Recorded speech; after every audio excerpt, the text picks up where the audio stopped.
with no further ado, I am so excited to not just make an introduction, but to make an announcement. So today, we get to hear from an individual who is truly seasoned and experienced in the world of real estate investing. He's an individual who has become so proficient and prolific with the way that he runs his real estate business that we have asked him not just to be featured on our Renatus Invest Edge, but also to be the next Renatus instructor.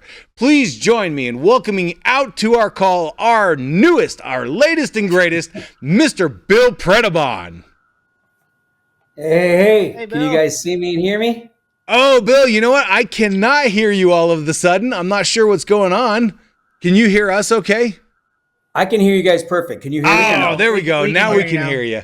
You know, right. Bill, I got so excited about introducing you that I forgot to tell people what your class is. So we are calling this class From the Ground Up. Now, Bill, tell us a little bit about what that means to you. Well, in a nutshell, it really means, obviously new construction, right? Or building the house from the sticks up, right? From the underground, where I'm acquiring a property that's already entitled, and we'll go through that in the class, obviously. But it's got utilities, it's on a street, it's got an address, and it's either what we call an infill lot or it's a tear down house, right? Someone's either previously torn it down and it's just sitting there, a vacant lot, or of course I purchased the property or we purchased the property, but the property's old, obsolete, too small for the area, whatever the case is, and we tear it down and start from the ground up. Another way I like to think of it too is now I've lost that train of thought, so we'll just skip that part. So, I know what I was going to say is I really think of it as value add. So sometimes, and I'll differentiate a little bit in the class, I think, depending on the structure and the timing that we have, but ground up to me doesn't necessarily mean tear down all the walls. There are differences in permits when you leave up a couple walls. You tear down the rest of the house, tear off the roof, scrape the whole thing. You may even chisel away a lot of the foundation, but you leave a couple walls and you actually can get a simpler, faster, less expensive, different type of permit, which is a rebuild permit versus a new construction permit. And then we'll go through the differences and where the value differences are when you're reselling that property as well. Yep. So we're going to call it the ground up, and we're going to throw some twists in there, I think. Go ahead. Well, no, that just sounds amazing. I am super excited for this class, but I know that you've prepared a little bit to kind of give people a sneak peek of what you have designed already. Do you want to share that with us? I sure do. So, naturally, thanks you guys. And again, unfortunately Bob can't be here, but Jay and of course Matt, I just can't thank enough the home team, you two in particular, of course, the absolute honor to not only be on InvestEdge, but this has almost been for lack of a better word, a dream of mine to be an instructor with Renatus, to give back in that format. I don't even know, I don't care. It has nothing to do with compensation or glory or anything. It's just so cool. And, honestly, with all of the workshops we've done and the real estate, what's the word I'm looking for?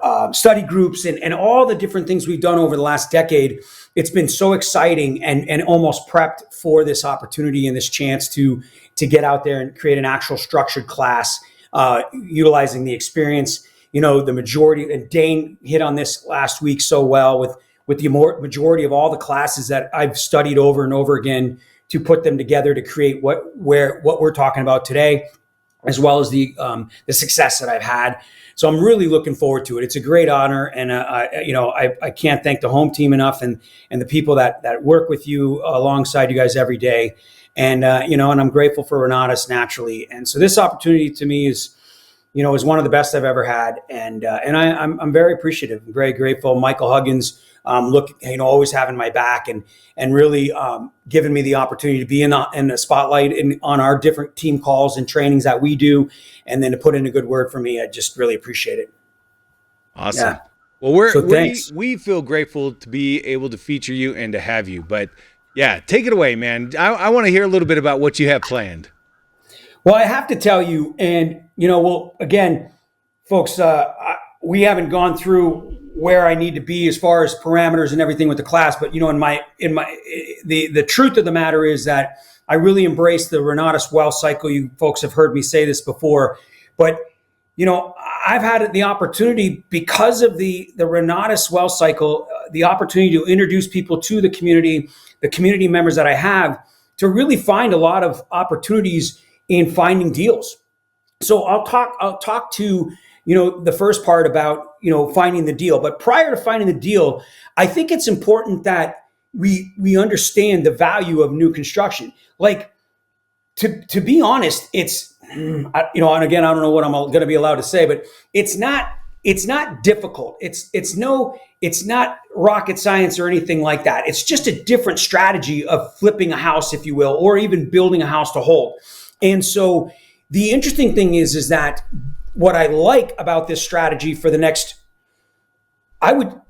really forever, naturally, but realistically in the next 5 years, there is such a deficiency of housing that we've talked about.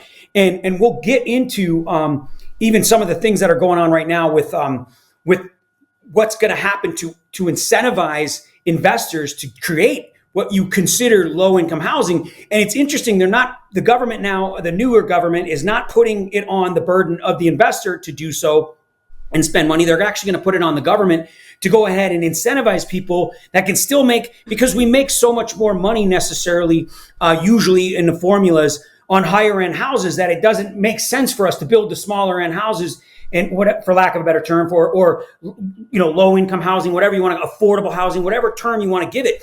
So they're gonna make it easier for the governments to get us permits, to get through permitting, to get through drainage and grading, to get through architectural, not months and months and months of carrying costs and holding costs and predictions down the road, all this red tape. And it's really going to be cool to see what comes about, where the government can work with investors and creative investors to go ahead and create housing that's affordable for any price point, to be honest. But in your neighborhood, when I look at the different options, the first thing I want to look at is what's going to make the new construction stand out, right? And not in itself, but why build new construction versus just flip a house. And so that's one of the things about this strategy, is it is simple to see the other things going on. Now, remember, I'm not necessarily building houses near tract homes, right? When we look at tracts, and we can, in the class, we'll explain that. If you're not familiar with a tract home, Google it. But these parcels are being divided into hundreds, of different, from anywhere from 50 or more, not that that's the right number, but large tracts of properties into the hundreds, where they're building 4, 5, 6 models at a time, and they are. And then that is in the typical price point of that particular area. And, you've got $150,000 price difference from the lower level to the higher level, whatever the case is. I'm not necessarily building a house right next to that lot. I'm building houses in places that are older neighborhoods, or neighborhoods that are turning over. They're becoming more evolved. They're growing. There's more, there's more commercial and industrial around them. And so these older houses they're obsolete in that area. And so you can, as an investor, we can see that someone else is paving the path for us. And we just have to go along and jump on the train. It doesn't take a lot of due diligence in that way. So you can start to see that pretty easy. It also comes down to when we're proofing this plan, right? When we're going to get financing and I'm going to be talking about, construction loans, just hard money and private money loans to buy and do the property, full-blown construction loans and getting asset loans, even going into DSCR loans, where we're actually going to be able to refinance out of the construction loan at the end if we want to keep it and not sell it, and we want to Airbnb it, a short-term rental it, long-term rental it, whatever we want to do with the property, put it in our portfolio, and then even getting private financing. It's easy to proof this house. You can get a couple of bids from contractors. You can do your own numbers. You can price it out yourself, especially with all the pricing software, even that Renatus iOS offers.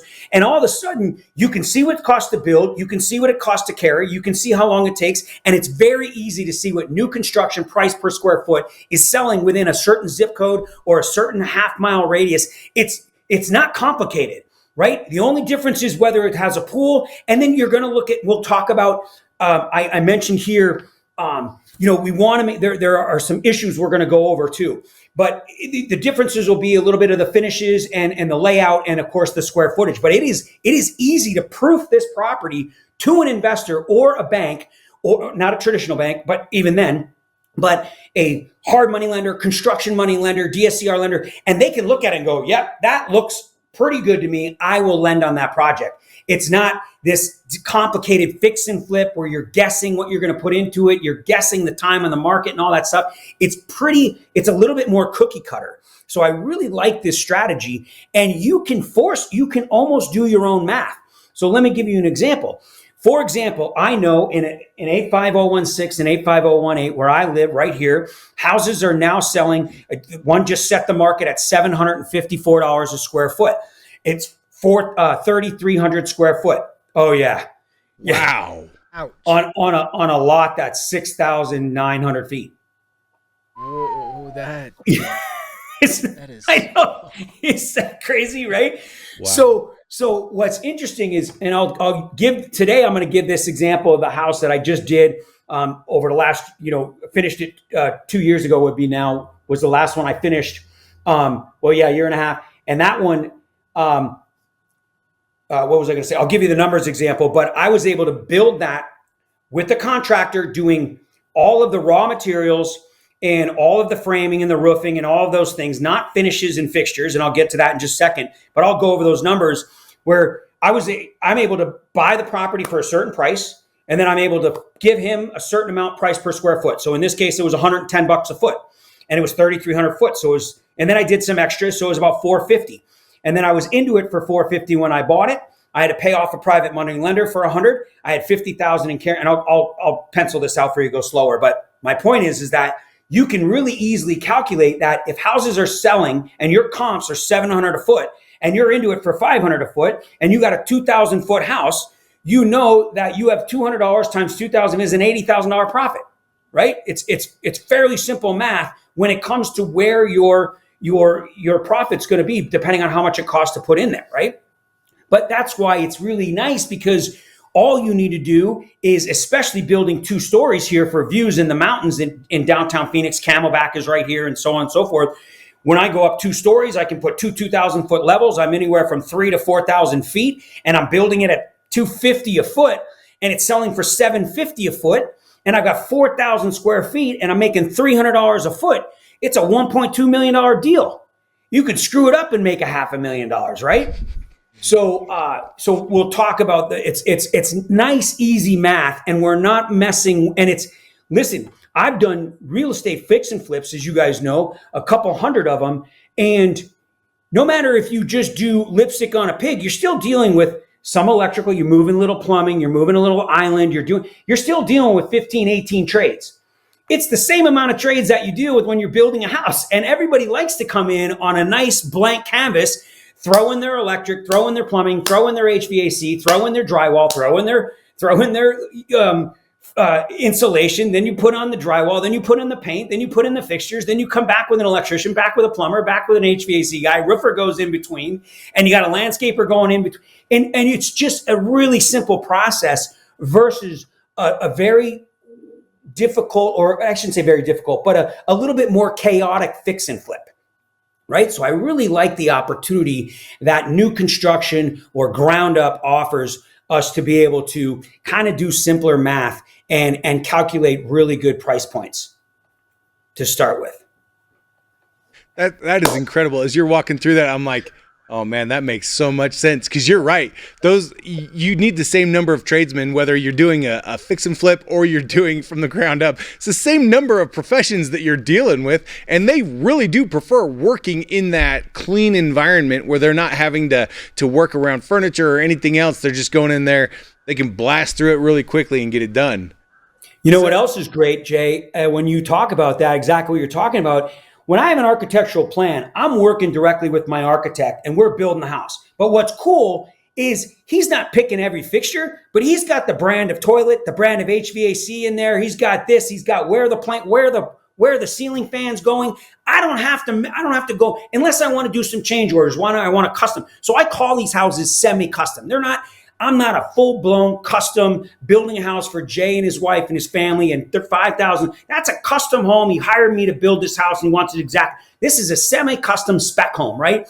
This is a spec home that I'm envisioning, but I'm putting out there in a very neutral palette and a very neutral landscape so that a lot of people will like my plan, right? So the architect with their experience is they're going out there picking the ceiling fans, telling me how many can lights are going to be, how high the plugs are going to be. So when my trades go in there, I'm not making any judgments. They already have the plan and they're building it per plan. They're buying the materials, they're buying the roof, they're buying everything that me and the architect have already decided. And the architect literally, you could click on it, put it in the Google search, and the guys know where to go get it and how much to buy.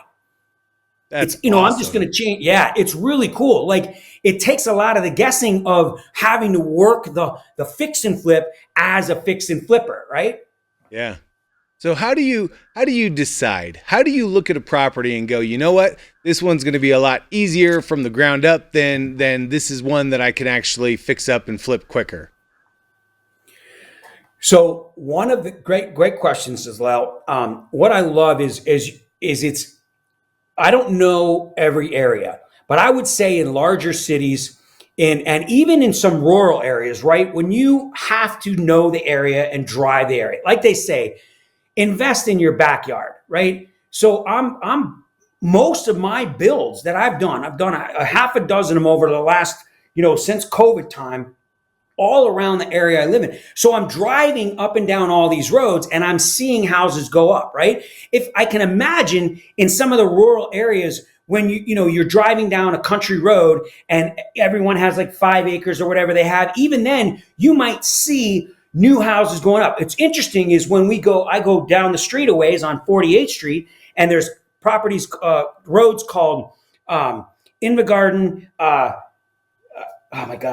Lafayette. Every house was gorgeous and they were 5,000 feet and they were old ranch homes on 1.5 acre lots, 2 acre lots, and everybody lived there. But all of a sudden, all the IT money started coming here and all the professional sports money, and every one of them's getting scraped. So right there, when you get your hands on that house, it's a scrape. The next level down would be, okay, it's a little more complicated. Then I look at houses, for example, on the MLS that have been sitting there a while and the house is livable. Oh, it's moving ready, cleaned up. They put in a new countertop, but you walk in there and then you look at everything else on the MLS and no one wants to buy the house, right? Because they cleaned it up and they put in some granite countertops, but the house has the bedroom that's a 6x8. You know what I mean? And the master bedroom doesn't have a bathroom in it. There's no ensuite. There's no walk-in pantry. All of these things become obsolete, even for like a 2,000-foot house. They have a carport instead of a garage. Everything that everybody expects in normality today needs to be replaced and is now available. People will pass up on that house. So therefore, especially if the house is, 90 or older, right? Not 90 or newer, but 90 or older, you can assume that everything is pretty bad. The HVAC may last 30 years, but it needs to go. Even if it's newer AC, I'm taking it out. I'm selling it on Craigslist. All of that is just going. And you can tell by either a house is on the MLS for a long time in a market where everybody knows things are selling, even if it's not priced right. And then also I look at some of the areas where you can just see that the size of the house is smaller than everybody else around you. They've either done an addition and I'm talking the whole zip code or just that half-mile radius. They've done an addition. They've added a garage. Somebody has lived in their house and then they've spent some money improving it. The rest of the people that have lived in this house and grew their family there, and then, maybe someone inherited or the parents are just old enough to move out. And unfortunately, they just never decided to put any money back in the house. So the house is so old and never improved. That is a scrapable house. They didn't change the wiring.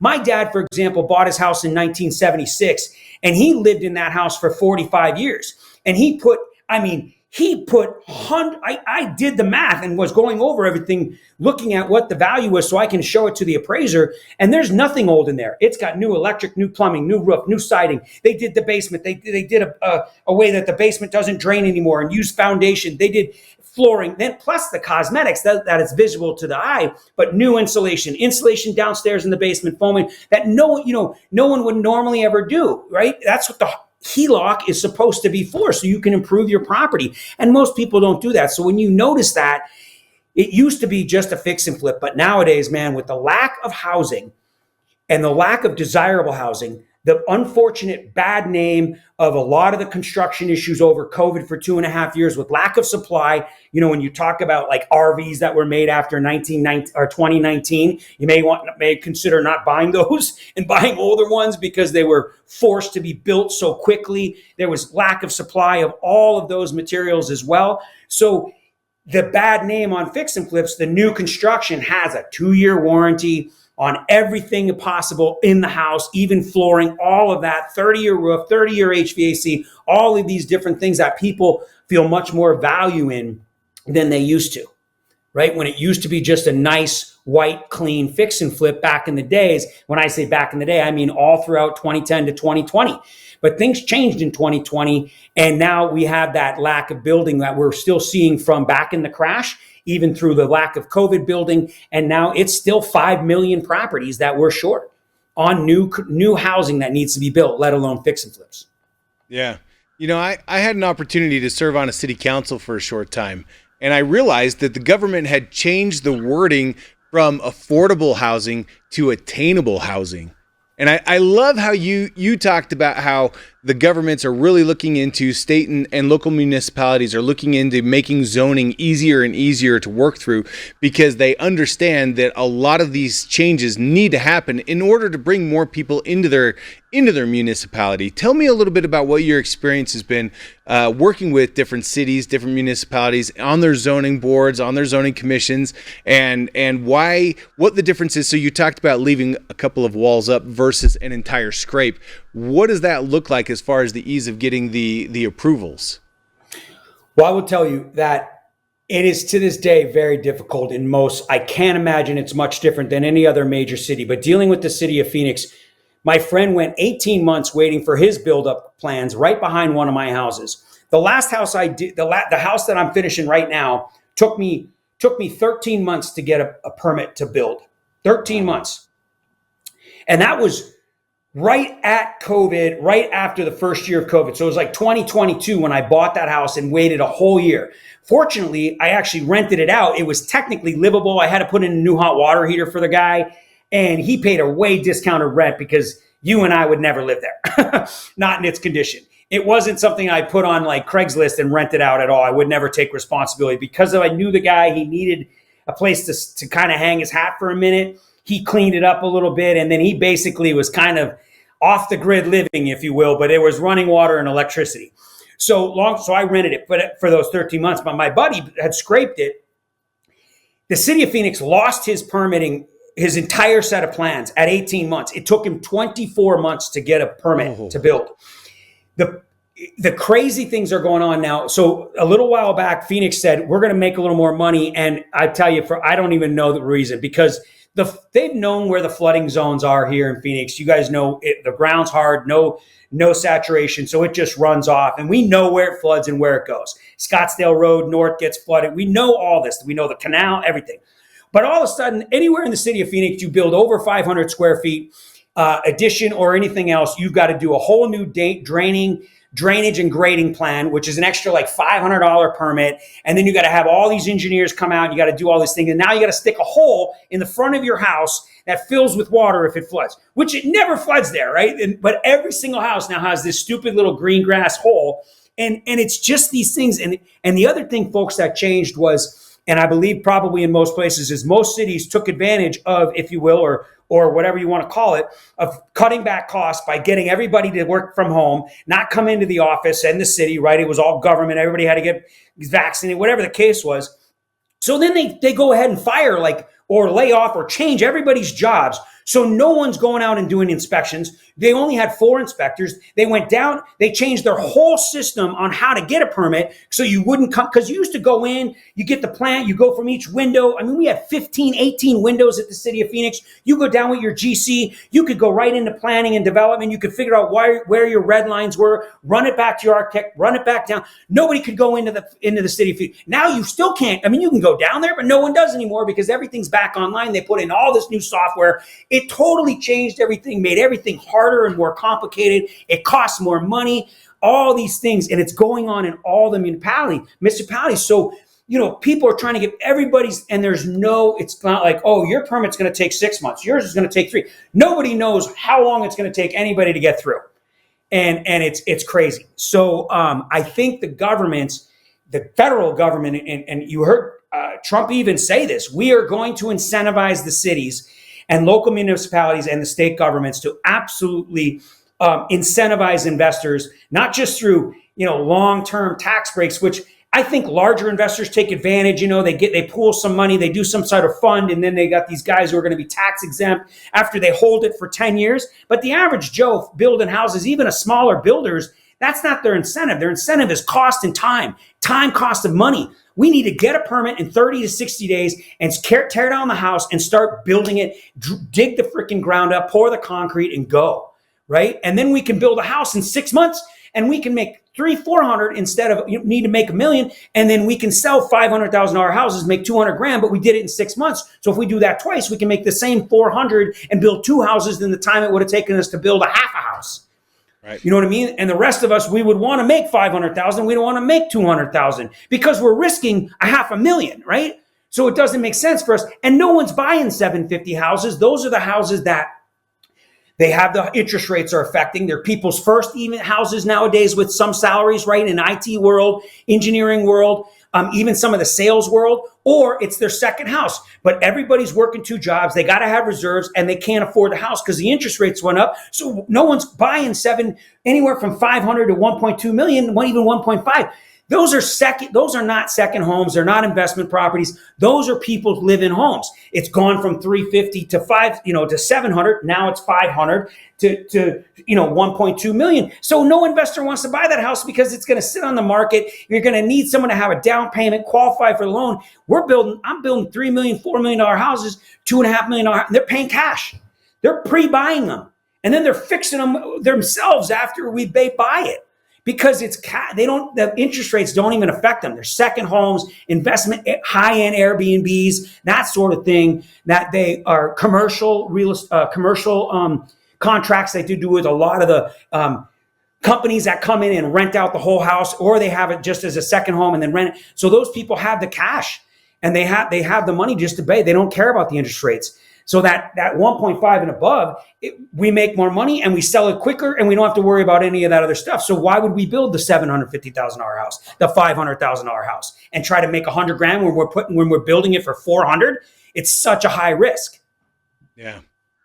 You screw that up, or it takes too long, the municipality takes too long, and all of a sudden you got 50, 60 grand in carrying costs for 14 months, and you're half your profit's gone. I mean, you haven't even started the project yet. Yeah. Right? I know in the state of Utah, there was talk about the state going through all of the cities and mandating a certain percentage of the city be set aside for high density housing. And a lot of the little cities in Utah, they really don't want that. And so one of the things that cities are proactively doing is making the zoning requests for ADUs a lot easier, a lot simpler to get through, so they can start to increase their housing without necessarily creating that high density zone that they're trying to avoid. You and I talked about that briefly. Can you kind of introduce people to the idea of what an ADU is? Yes, absolutely. So these next 2 new builds that I'm doing right now, I'm putting ADUs on them. And I would recommend, so first of all, everybody, ADU is additional dwelling unit. And it originated in California due to the lack of land. And it's been available out there for quite some time. In fact, I've heard rumors, and I don't know if it's passed. I haven't researched it at all, but I understand you might even be able to put now two ADUs on some California property just because of the lack of housing. So what it's saying, you guys, is if everybody, we'll go through this, some of the some of the things like this in the class, but I'll tell you, this zoning is most properties within Phoenix for single family are zoned R1, residential one family. That means one family can live there that's all related. It could be 8 people in a 2-bedroom, but you better be related, right? If there's anybody paying rent in that house, you can rent out rooms and stuff like that. They're not going to catch you on that. But for the most part, you can't have another property or in a separate area of the house have a second stove and a separate living quarters above the garage or anything like that, because it's a separate family that is interpreted as someone who would be living there as a renter. And in that case, it's not zoned for that. So instead of what Jay is exactly speaking to, instead of the government's going, we've got to rezone all this, we got to pick which ones, we got to see how big the lot, they're just like, let's just let people, let's build this exact formula of how high and how big and how many square feet this little living unit can be, and let them rent it out to 1 or 2 people in this little area. So depending on the size of your house and your roof elevation, the lowest point on your roof, then your house roof will be lower than that, and your size of your square footage will be a percentage of the size of your house and the size of your lot, and you'll be able to put it in a certain destination, and you can build a little unit. You could even have a tiny home lifted up and craned over your house, set down, as long as the municipality allows you to affix it to the ground and the utilities can run to it, and you've got water, sewer, and electric and trash and all that, and access and a parking spot. You're good to go. You can and now you can rent that out. You can have everybody can have their mother-in-law there because she's family. But now you can literally have an income opportunity as well as extra housing, and the government they don't have to govern it as much. They don't have to worry about any complaints from neighbors because they're renting on a non-zone, it's not zoned for the right type of people living there and that sort of thing, right? So even a normal house can be rented out to one family, right? You can technically rent it to one family. So now you can have multiple families on a one family zoning. And awesome. I recommend, your house has every city, every municipality has a certain lot coverage. When you build a house, you can only cover the amount of overhang on the roof or the roof itself, square footage over land. Has to be depending 48%, 46% of the entire property, and the rest has to be ground and your driveway and sort of things like that. So we'll talk a little bit about moving addresses even on some of the more complicated houses, because sometimes you don't want your address to be a busy street, so you just turn the house a little bit when you rebuild it, or even if you're doing and I'll go to the two, keeping the two walls, but even if you're doing just some value add and you're just adding some square footage or whatever, but you've got a bad address because it's on a busy street. Well, turn the garage here and kind of relay out the property, and you can all of a sudden alleviate that where people aren't pulling off and turning off a major street. And so you're still going to lose the 20,000 or, the 5% of the house value based on the fact that it backs to a busy street, but at least you're not pulling off a busy street or onto a busy street, and your front door doesn't look out to a busy street and your kids and your dogs run out into the street. Is the idea. It's a perception that the buyer will have now. That's a better perception. That's awesome. I am super excited for this course. Before we really open it up to the individuals that are on the line with us to take any of their questions, I would love for you to just take 1 or 2 minutes and tell us a little bit about your background, how you got started, what classes really resonated with you, how long you've been in real estate, all of that fun stuff. This is so fun for me. I'm so grateful for Renatus and I've known Bob now since the last company, and gotten to know you guys fairly well over the last, what I would say, since 2017, I guess, when I really re-engaged with Renatus full blown again. And I've been in real estate now 15 years, and when I started, I will tell you just briefly that I started at a place when I was 38. I was very broke. I was coming out of a failed business for odd reasons. I'll probably elaborate a little bit more in the class, and my stories on YouTube a little bit and that kind of thing. But to keep it short and simple, I had zero credit. The credit was in the toilet after bankruptcy. My car was repossessed 3 days, my sports car, 3 days before my wedding at my house when 20 people were there, including family and friends. I was upside down in 2 properties that I convinced my girlfriend at the time, which became my wife, to buy in her name. I was upside down. We were upside down $390,000. I was $100,000 in credit card debt. I had no retirement, no job, no income, no savings. and no credit. But I had desire, and I was resourceful. When I saw the opportunity to get started with Renatus, I didn't wait for someone to really tell me how. My first thought was, okay, I've got to do this in order to get there, right? I got to go to A to get to B. So I went out and found someone to invest in me so I could invest in Renatus, and then I can invest in myself. And then I could pay them back with that investment, kind of like someone sending me to college, right? Send me out to learn a skill set, and then I'll be able to go out in the world and utilize the skill set and pay you back. So I was able to do that, and I got started with Renatus, and now I've been here doing real estate for 15 years. I've probably done I've done just about every transaction that is known. I haven't really done a warranty, a deed for contract that Dane was talking about, but a similar thing. But the number one thing I'm going to talk about in the class, and I think we're going to elaborate on, is understanding mortgages and where people are coming from that are buying, I think is critical. Understanding money, and I love private. I love the private money and partnerships class. I love the hard money class. I love the understanding bankruptcy class, understanding mortgages class.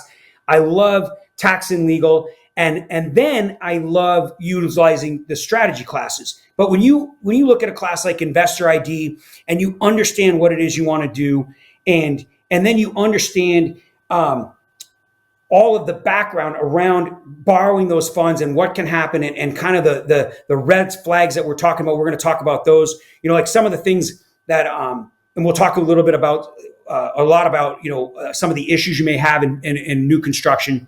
But those classes combined with borrowing hard money, private money, owner financing subject to fix and flip, and new build, fix and flip and rehab are a little different, as which we now have in the school. And you really don't need to worry about too much about land development in this case, because the land is entitled. It already has everything put in place. You just need to scrape, get rid of the foundation, get the permit, and get the plans for the house. And then you can, dig the tunnels, put in the underground, and then lay the concrete and go ground up. And I really like that opportunity there. So it takes less time, right? It's not a land type class. It's after the land basically has been developed, and typically a house has already been there, or it's at least in an area where there is all of those things have come in. And so those classes all combined really make the difference. It's having that knowledge. I will tell you, I've seen people that have either just not studied or really even general contractors, extremely successful general contractors, build houses from the ground up. And they are so keen on perfection and just having what they would want to live in. They over improve. It just costs too much. If nobody else has brought the lines from above the house and onto the roof, and no one else has put the electric underground, don't spend the $5,000, even though it's only $5,000 on $1 million build, to put it underground. It takes time, energy, permits, all kinds of problems, and no one else is doing it. No one's going to not buy your house because you didn't put when everybody else's new construction has the lines coming from the top. You guys know what I'm talking about? The power lines come from the top. Don't reinvent the wheel until everybody else in the area is doing it. And, you don't need a tankless hot water heater that costs $2,800. You need a freaking hot water heater that works, that's big enough for the size of the bedrooms you're using. You know what I mean? These are the types of things that I see. We want to make sure that we protect our investors, but also that we have enough money that if we're going a year without making a paycheck, we got to figure out a way to pencil in some money for ourselves. Who wants to work for free, right? Nobody. We've got to consider these things when we're doing all this. So those are the kinds of things that the classes have taught me, and the experience has taught me. And I think along with the class knowledge, then my class and my experience put together will be able to create a very unique class, I think.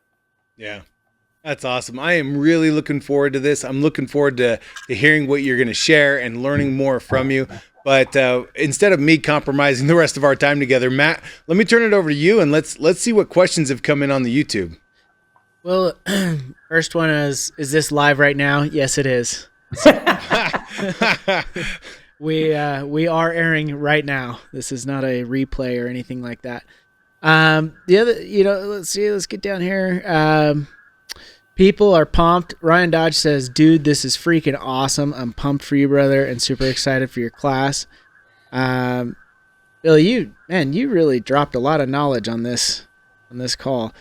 Jeremy Farrell asks when this class will be shot and available for us as students. That's probably more of a question. Do we have a date yet? I know we've got an idea, but is there a hard date yet, Bill? There's not a hard date, but I'm fairly certain we're doing it in April. Yeah. Right after Nationals. Yep. Good enough. Good deal. But did you guys notice that Bill's picture was part of that national lineup? Bill is going to be one of our presenters at the national conference. So if you want to learn more, guess what? Come to the national. Be there. Chuck Hodge asks is this statewide or just certain counties? I don't know what this is, but I would say it's very nationwide. I would say that it's very common that there is a system. Is he asking about ADUs? I'm not really sure. So I will tell you, and Jay, I'm pretty sure Utah, Arizona, Nevada, they've all passed the full-blown ADU law on any R1 housing zoned housing lot. So if you have a house and it's R1, you can put an ADU in if you're on any of these Western states. There's definitely on the Eastern and Midwest states, there's more land and more opportunity. There's not as much congestion. I don't know what their demand is for the ADU versus changing the zoning. But out west here, with the lack of land and the amount of growth in these larger cities and areas, Denver, Colorado is also one. ADUs are allowed. It is now available. You can just simply apply for an ADU permit. It's very quick. You throw in your plans. It's not nearly as tedious and long. And there's typically no D&G unless you're at about 1,000 square feet, which is a very big ADU. They're more like 400 to 800 square feet for ADUs. So how do individuals find out what their municipality accepts as far as ADUs? Where do they go for that information? So that is awesome. Anybody at any given time, and I do it all day long, you just call your cities, and it's your city. It's your city planning and development, right? That you live in. So whatever city you live in, it's the planning and development. And if there is no city municipality, then it is a county, and then you call your county planning and development. And that's all. It's planning and development construction hotline. And there will be someone there to actually answer the phone. They're usually working at home now, and they have all that information. Worst case scenario, as you want to get into more detail, I'll spill the beans right here real quick, is the architect I've been working with lately. My broker went out and researched on MLS and at the city the architects with the least number of red lines. And what a red line means is you draw up your plan, you and the architect work it out or whatever. The architect themselves just draws it all up, and they put in and they've got the max load and everything from the HVAC to the engineering to all this stuff. It's all done. They go to the city, and you go to get a permit, and you go to get the plan approved, and all of a sudden the city just starts redlining. This is wrong. This is wrong. I need this. I need this. And you get all these red lines, and you go back to the drawing board. Then you get less red lines, and you go back to the drawing board. And all of a sudden, they're going back to the drawing board 3, 4, 5 times. Each time takes 4, 6 weeks of interaction between you, the architect, money, the city, and everybody else before you get this approval. Next thing you know, it's 4, 6, 8, 10 months, let alone the city's problems. So these are just architectural problems to just get through red line. So if you're only getting red line once or red line twice, and he's submitting it a second or a third time and getting an approval, that's a good architect you want on a single family build. It's not always like getting a referral from Matt because Matt's a realtor for your best friend, but he hasn't sold a house in 2 years. Yes, he's a realtor, but it doesn't mean that he's ready to be selling a house except for maybe himself or his brother. You know what I mean? So you don't want to just get a good referral for an architect. You may want to do a little research. But on top of that, these ADUs can be done. I can't remember where I was going, but these ADUs can be done pretty quickly. No, that's a pro tip right there, man. Yeah, it is. Go and look at who has the fewest red lines. That's who you want to work with because they know the area that you're building in. That's a great tip. All right, and then man, your architect. Let's see what else we got. Yeah. What else? Well, gosh, I think you've answered probably most of these with just what you've just said. Chuck was asking about ADUs, so that's good. Deborah says, can even be a converted garage. I don't know if that's a statement or if it's a question, if it can be a converted garage. Maybe you could answer. But that is true. It can be a convert. You can actually put the ADU on top of the garage now, and you can put in a 220 and have a stove. Of course, all this stuff's going to go through permit. I mean, again, it's not Wild West. You can get away with it, but if you get caught, you might have to tear it down, or at the very least, you're going to have to open it all up and explain everything and get all the engineering. I mean, you're going to have a stop. They'd kick the person out. You'd have to put them up in housing if they're already in there. I mean, there's a lot of bad things that can happen with avoiding the city. I don't know what the class is going to allow me to do, but I know times when I'll walk the gray line, but when it's definitive, you definitely want to use the city and get the permit and go the right direction, especially when you're reselling the property, or especially if it's someone's property who's could pass on soon. Everybody's going to inherit those problems, and there's no grandfather like that used to be. You can't just get away with stuff anymore. Gotcha. So you definitely, and I'll tell you, with technology, everybody, the cities are looking. You know where the cities get money, and so does the county on real estate. The more square footage, the more taxes, the more buildings, the more times they have to come out there and get an inspector and look at your stuff and check on you, the more money they get to collect from people. And with the technology of being able to see Google pictures and maps and from the satellites and all that stuff, we are not living in the Wild West. We're not living all hidden away anymore. Yeah. Right on. Any other questions, Matt? Joseph asks when this class will be available for Essentials or AIT. It'll be April, and it's going. This is an AIT. This will be an AIT course. The name of the class is From the Ground Up with Bill Predebon. If you avoid permits and the place burns down, the insurance will most likely decline the coverage because you didn't have the permits or inspections. And I can say, I mean, I've heard many stories of people trying to skip out on the permits, and then bad things happen where the city comes in, they have to tear it all out. There's all sorts of problems. Yeah. It's not worth it. It's not worth it. I don't know that's a blanket statement. Like I actually had a house burned down on April Fool's Day, the day I was listing it. Pretty funny. But I will tell you, if you don't have a permit, and then there's an unlicensed individual that caused the fire, their work, then the insurance can get away from it, right? But if you're insuring a house, it's based on the square footage. They know the county records. It's all gone through underwriting, and they're underwriting the house and the cause of the fire. So I think it's more along the cause of the fire. I think if you didn't use a licensed individual or you didn't have permits but you had licensed individuals, then the licensed individuals has E&O and they have insurance, and the insurance company can sue them and make them pay the insurance company back. So they'll cover the house. So it's not a blanket necessarily that if you have insurance, but you didn't get a permit, it's who did the work and how licensed they are.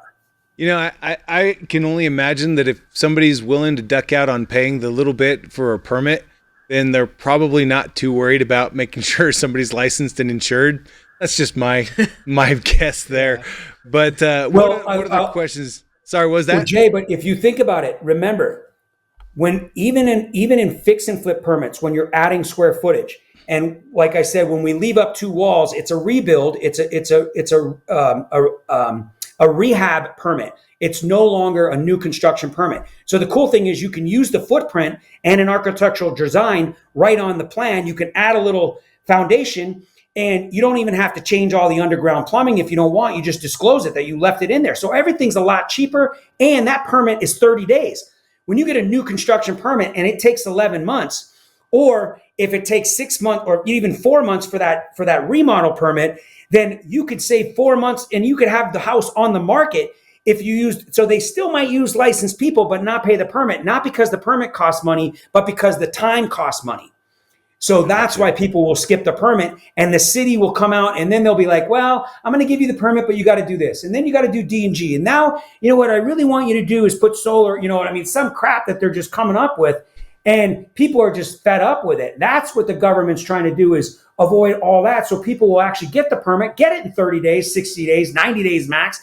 Let people go to work, let them do it more and more and more, and build them twice as fast and do it right. Yeah. Awesome. Well, we are out of time, but Mr. Predebon, I am super stoked for the content that you're going to create. This conversation alone has been awesome. It's been revelatory, and I'm sitting here taking notes, just going, "Oh yeah, I can't wait to learn more about this and this." And so, thank you for being our featured trainer on the Invest Edge. Thank you for putting this class together. I can't wait to see you at the national conference. Give you a big old hug and just get a little bit of time to catch up with you, man. This is awesome. Me too, man. I can't tell you again, Matt and Jay, how honored I am and how grateful I am for you guys and what you do. I just can't imagine the hours you put in and what you've endured over the last 4 years with the world around us. And so it goes far unseen and unsaid, but thank you so much. Well, it truly is our pleasure. Yeah.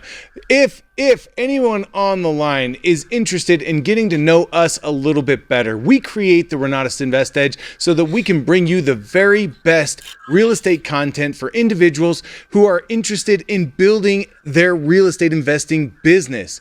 If you want to get to know us a little bit more, check out this link that we're about to throw up on the screen for you right now. You can scan the QR code. You can type that link into any browser. It's going to give you an opportunity to sit down with one of our pros for a 15-minute quick consultation so that you can get to know us better and see if we're a good fit for you. I look forward to getting to know every single one of you better. I have absolutely just fallen in love with the Invest Edge, with this opportunity, and with Renatus because Renatus rocks. Thanks, everybody. We'll see you next week. If I can leave my 2 cents to believe, I might say, stop playing this and find your own.